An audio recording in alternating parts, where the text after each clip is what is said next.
কাঞ্চন সানাইয়ের সুর বিস্তৃত হয়ে আশ্চর্য চোখে রেখা সেই ভঙ্গির দিকে তাকিয়ে রইল। হঠাৎ রেখাকে অপরিচিতা মনে হল, স্বপ্নের অস্পষ্ট স্মৃতি। কি সুর! কাঞ্চন চমকে বলল, দাঁড়া। তারপর গুরু কুচকে অন্য মনস্কের মতো খানিক শুনে উত্তর দিল, চন্দ্রঘোষ। হাসল।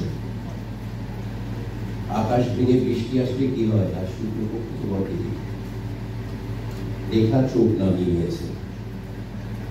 আলোটা মাথার চুল ছাপিয়ে সমস্ত মুখে ছড়িয়ে পড়েছে। বোধহয় ছোটবেলা থেকেই আবিরবাবু নিষ্ফলের ভাষা পদ্ম আমাদের কাছে মহাভারতের পদ্ম ভীষণ প্রিয় একটা চরিত্র। কোনো কারণ নেই। অর্জুন কারণ প্রিয় চরিত্র, এটা চক্র দেখা যায়। অর্জুন জয়ী। কর্ণ সবকিছু থাকা সত্ত্বেও তিনি হেরে গেছেন। কর্ণ কিন্তু অনেক অন্যায়ও করছে। সেই অন্যায়ের দিকে কিন্তু আমরা মাথা ঘামাই না। অন্যায় নিয়ে সিনেমা আসা আগে সব বলছি। যদি থিয়েটারের ইতিহাসে দেখি তাহলে তো শুরু হলো গ্রিক ট্র্যাজেডি। খুব গুরুত্বপূর্ণ চরিত্র ইডিপাস থেকে অ্যাগামেমনন থেকে এমনকি জিউস, ক্যাসান্ড্রা সব পরাজিত চরিত্র, তাদের নিয়েই নাটক এবং সেগুলো ভীষণ জনপ্রিয়।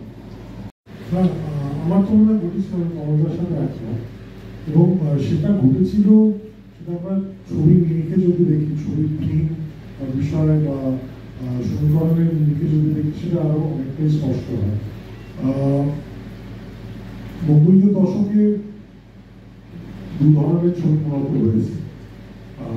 একটা ধারা অনেক বেশি অন্তর্নিহিত দ্বন্দ্ব, মানুষের যেটা কি বলবেন যে ব্যক্তিগত হেরে যাওয়া, সম্পর্কের নিরিখে হেরে যাওয়া, জিতে যাওয়ার যে গোষ্ঠী পাথরগুলো, সেগুলোর নিরিখে রেজাল্ট ডিক্লেয়ার হয়েছে।